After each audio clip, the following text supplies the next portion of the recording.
Everyone knows the greatest hits of history. The pyramids in Egypt, Julius Caesar, World War II. Yawn. But have you ever heard about the Pope who dug up his predecessor to put him on trial? Or the army that lost a war to emus? Or the time London drowned in a tidal wave of beer? Probably not. And that's exactly why today we're diving into 50 facts that prove the weirdest parts of history are the ones nobody talks about. Pepi II's honey trap bodyguards. Pharaoh Pepi II hated flies, so instead of swatting them like the rest of us, he hired servants and had them smeared in honey so the insects would swarm them instead of him.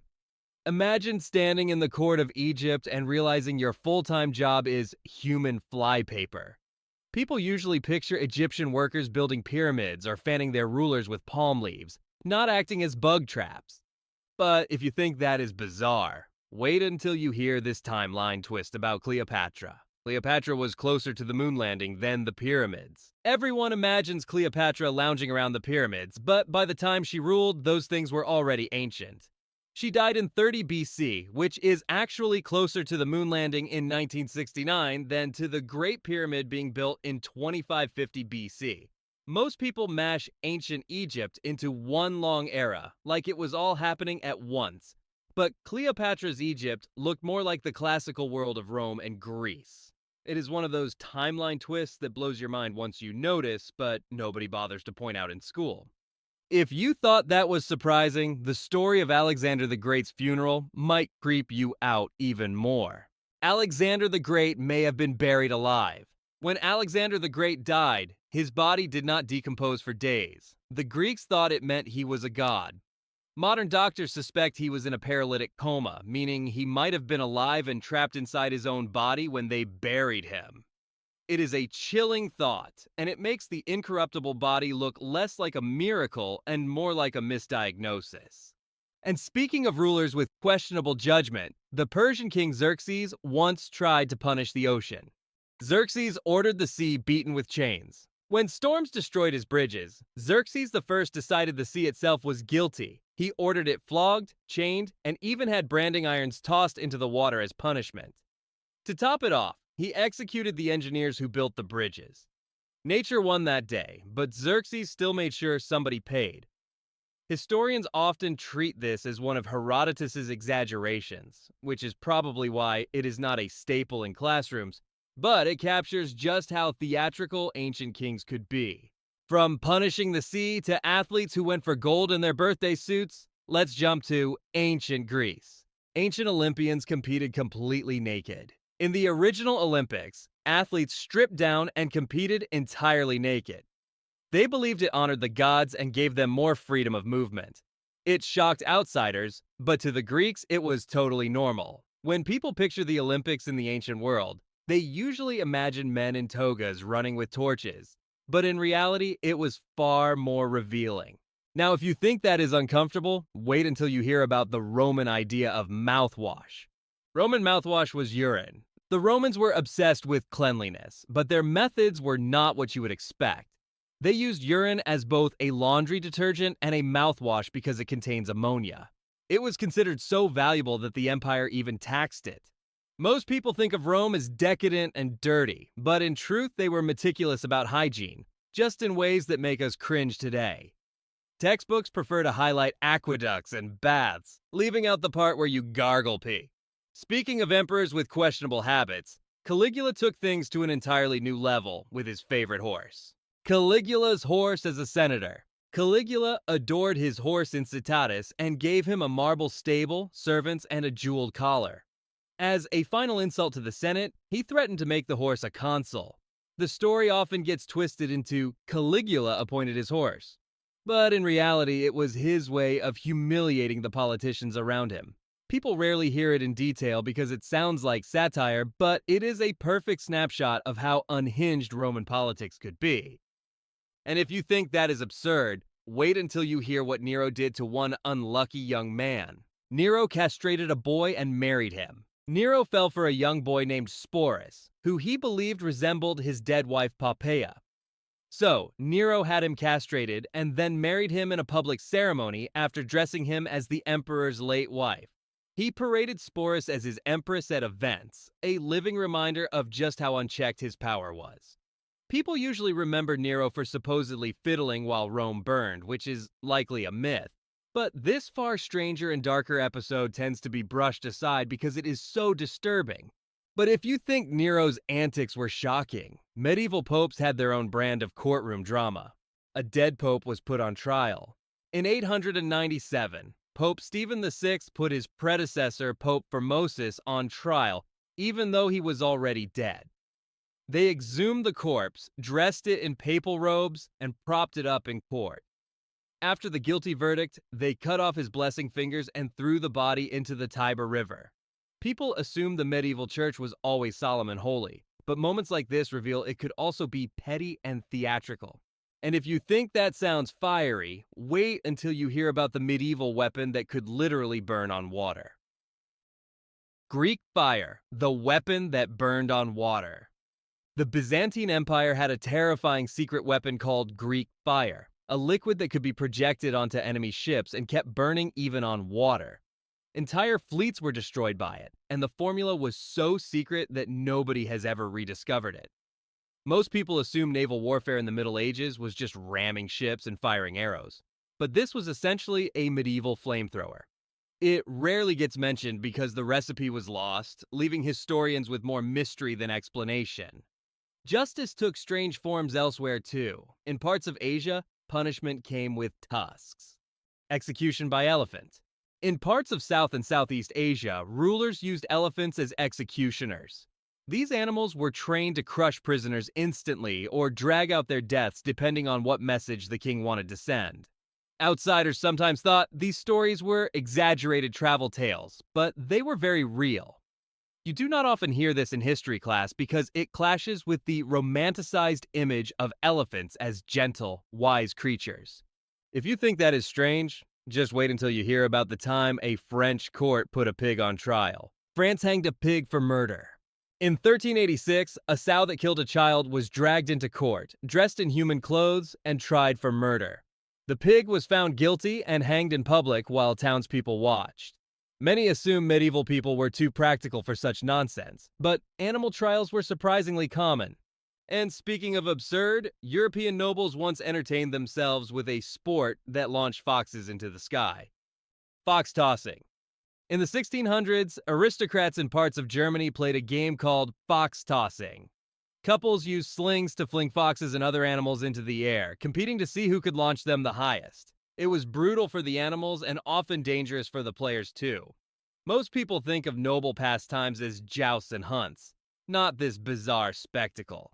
If you think that is the most ridiculous reason to fight, you have not heard about the war that broke out over a bucket.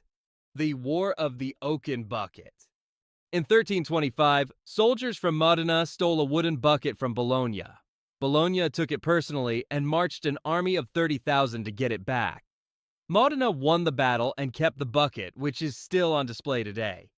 Most assume wars were always about territory or religion, but sometimes they started over pure pettiness.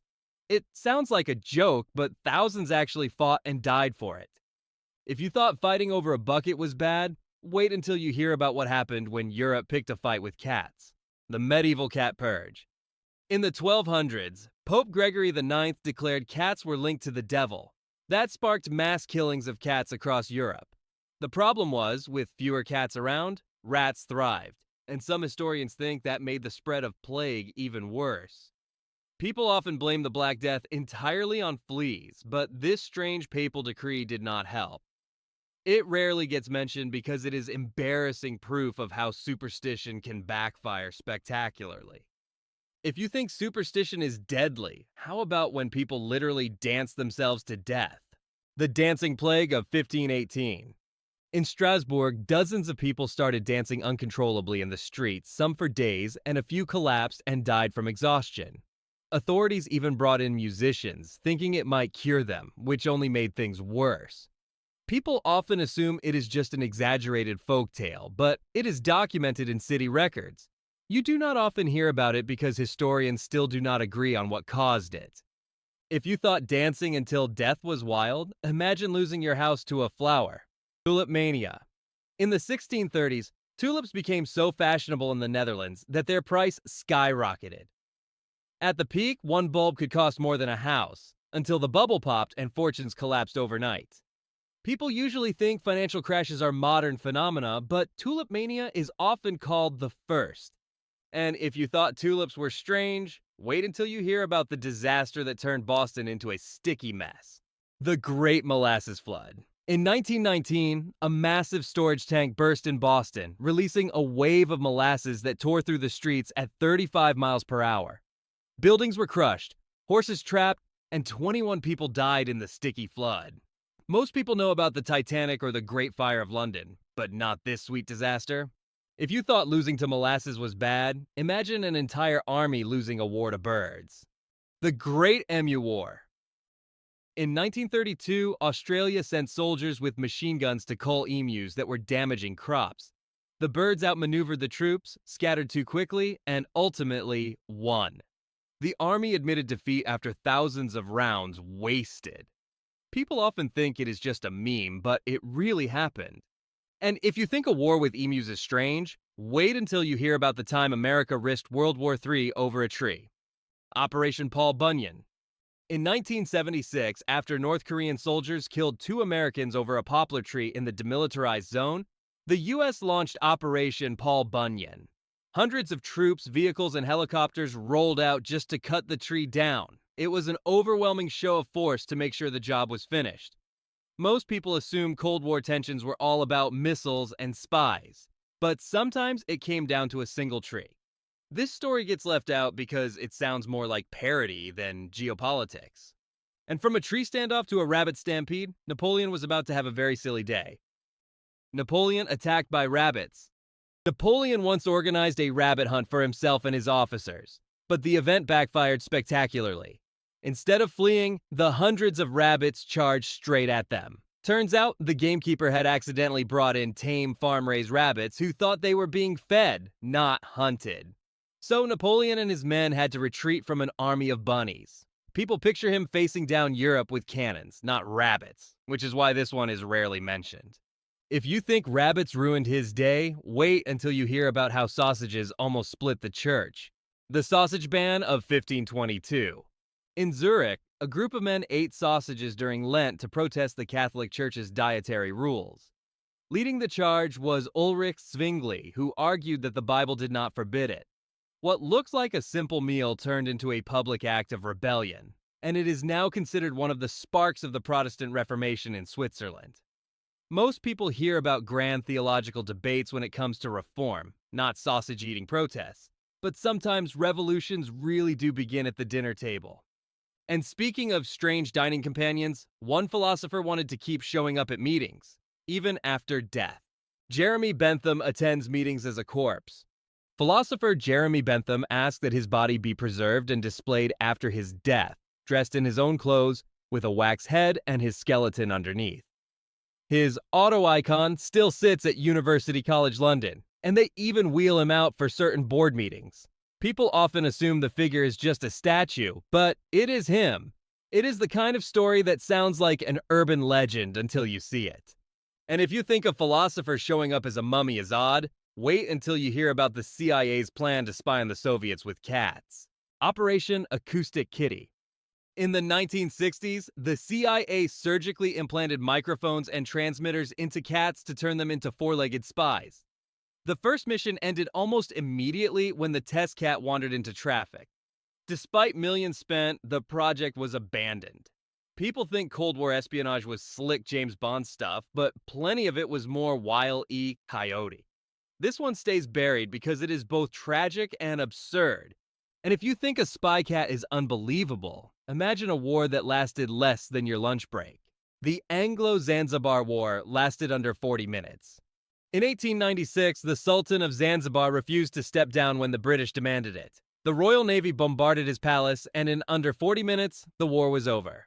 It remains the shortest war in history. Most people assume wars drag on for years, but this one ended quicker than an episode of your favorite show. If you thought that was quick, wait until you hear about the time London smelled so bad that Parliament had to run away. The Great Stink of 1858. That summer, a heatwave baked London, and the River Thames, overloaded with raw sewage, began to reek so badly that lawmakers fled the city. The smell was so overwhelming it forced Parliament to fund a modern sewer system, finally fixing the problem. We imagine Victorians as prim and proper, but their capital stank to high heaven. It is not always highlighted because textbooks prefer to celebrate railways and industry, not the power of a bad smell. And if you thought a stinky river was bad, Canada once had an explosion so big it flattened a city. The Halifax explosion of 1917. When two ships collided in Halifax Harbor, one of them was carrying explosives. The blast leveled much of the city, killed nearly 2,000 people, and shattered windows for miles. It was the largest man-made explosion in history until Hiroshima.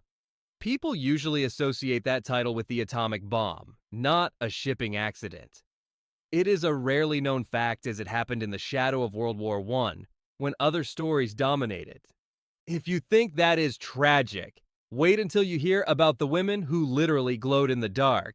Fact number 28, the radium girls. In the 1910s and 20s, factory workers painted watch dials with radium paint, licking their brushes to keep a fine point. They began to suffer horrific illnesses, and some of their bones glowed faintly after death.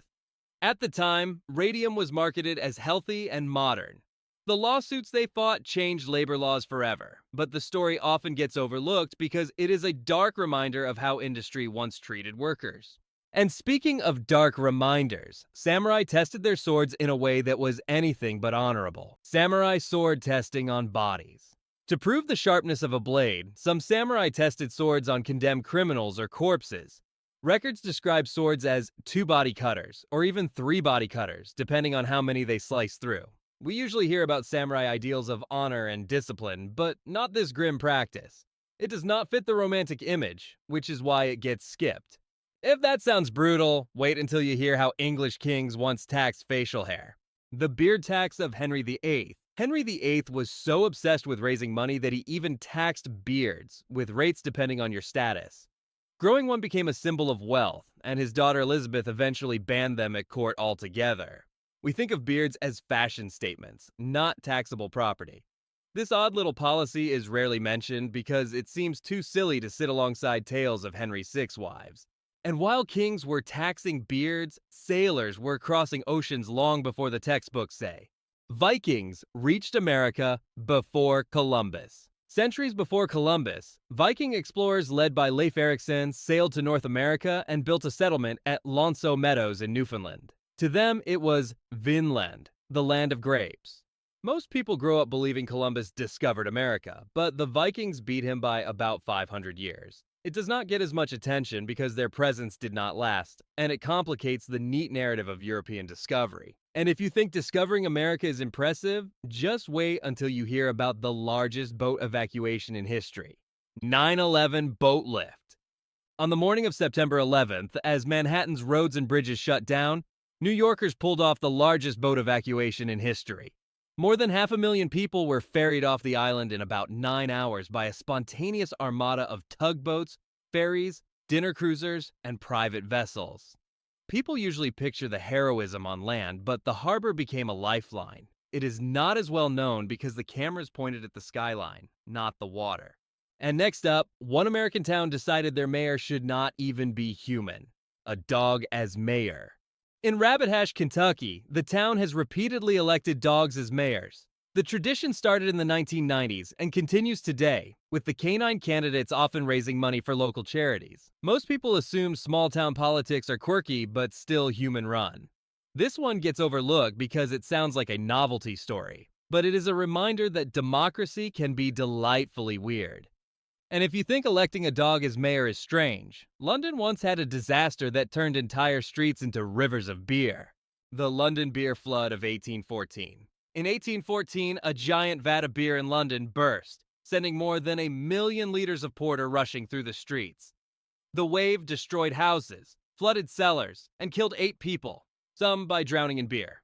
People usually picture industrial accidents as fires or explosions, not a tidal wave of alcohol. It often gets forgotten because it sounds more like a pub story than a disaster. But it was all too real. If that sounds like a pub tale, the next one reads like a spy novel, and somehow it is true. Operation Mincemeat. During World War II, British intelligence planted fake invasion plans on a corpse and released it near Spain. German intelligence swallowed the bait, and it helped misdirect defenses away from Sicily, saving thousands of Allied lives. Most assume spycraft was all code breaking and gadgets, but sometimes it was just a grisly trick. It tends to be forgotten because it sounds too much like a spy novel to be true. And if you think that is dark, just wait until you hear about the musical instrument that literally used cats, the cat piano. Some early modern writers described a bizarre instrument called the Katzenklavier, or cat piano. It supposedly placed cats in a row so their tails could be poked to make them yowl at different pitches, producing music. It was probably more of a thought experiment than a working invention, but it shows how casually cruel some people could be. If you think that sounds like a bad idea, here is one ancient technology that was far ahead of its time. Roman concrete still lasts today. The Romans mixed volcanic ash into their concrete, giving it the ability to heal itself when cracks formed. That is why some Roman harbors and aqueducts are still standing after 2,000 years, while modern concrete crumbles in decades. Most people assume ancient builders were primitive compared to us, but in this case, they had the better recipe. And if you think Romans were clever, the Maya gave divine status to a bird you would never expect. The Mayans worshipped turkeys. The Maya considered turkeys sacred, symbols of power and gods. They were often used in rituals and even dressed in costumes for ceremonies. Today, turkeys are best known for Thanksgiving dinners, not temples and rituals. This reversal is why most people are surprised by the story. It is not widely told because historians have often focused more on pyramids and sacrifices than sacred poultry. And speaking of unexpected competitions, tug of war was once serious enough to win you a gold medal. Tug of war was an Olympic sport. From 1900 to 1920, tug of war was an official Olympic event. Teams of burly men in boots, including London policemen, hauled each other across the line for medals. We think of the Olympics as pure track, field, and swimming, but once upon a time, rope pulling was center stage. It does not get remembered because it was cut from the program and replaced by serious sports. And if you think tug of war is strange, wait until you meet the bear that served in World War II. Wojtek the soldier bear. Polish troops during World War II adopted a Syrian brown bear named Wojtek, who became part of their unit. He learned to carry artillery shells, drank beer, and was officially listed as a private with a paybook. Most people assume mascots were just symbolic, but Wojtek actually worked alongside soldiers. He is not widely mentioned because it sounds like a tall tale, but it is all recorded and he even has a statue today. And once the guns fell silent, Victorians found a very different way to remember the dead. Victorians took photos with the dead. In Victorian England, families often posed for portraits with recently deceased relatives, sometimes propping them up to look alive. Photography was expensive, so this might be the only image ever taken of a loved one. People today assume these eerie pictures are morbid curiosities, but at the time, they were acts of remembrance. It rarely shows up in textbooks because it makes Victorians look far stranger than their polished reputation suggests. If you thought posing with the dead was unusual, some Victorians worried about being stuck in the coffin while still alive. Safety, coffins with bells. Victorians were so afraid of being buried alive that inventors fitted coffins with cords that ran to a bell above ground.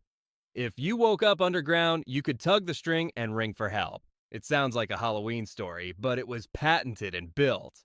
You do not hear it much because it sits in that awkward space between medical history and folklore. But the fear was very real. And while the Victorians were ringing bells out of fear, Peter the Great was ringing in chaos for fun. Peter the Great's drunken council. Peter the Great loved reform, but he also loved chaos.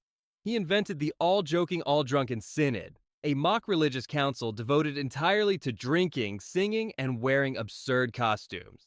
It was equal parts parody and party. People usually imagine Peter as the stern modernizer who built St. Petersburg, but stories like this get brushed aside because they don't fit the image of the serious czar. If you think banning fun was a king's job, Japan once did it with weapons instead of alcohol. Japan's gun ban. By the 1600s, Japan had mastered firearms, producing some of the best muskets in the world. Then the Tokugawa shogunate deliberately restricted guns to preserve the power of the samurai class. Most people assumed Japan was technologically behind until modern times, but the truth is they had advanced weapons and chose not to use them. This detail is often left out because the romantic image of the sword-wielding samurai is too popular to complicate. And while the Japanese set aside guns, the French once turned the guillotine into a children's toy, rat guillotines. During the French Revolution, toy makers made miniature guillotines for children to decapitate dolls or even live rats. Families reenacted the terror in their living rooms. We usually imagine the guillotine as a grim symbol of justice and politics, not playtime. It does not make the history books because it is too disturbing and too ridiculous to square with the revolution's ideals. If you think playtime with guillotines is dark, wait until you hear about soldiers who never got the memo that the war was over.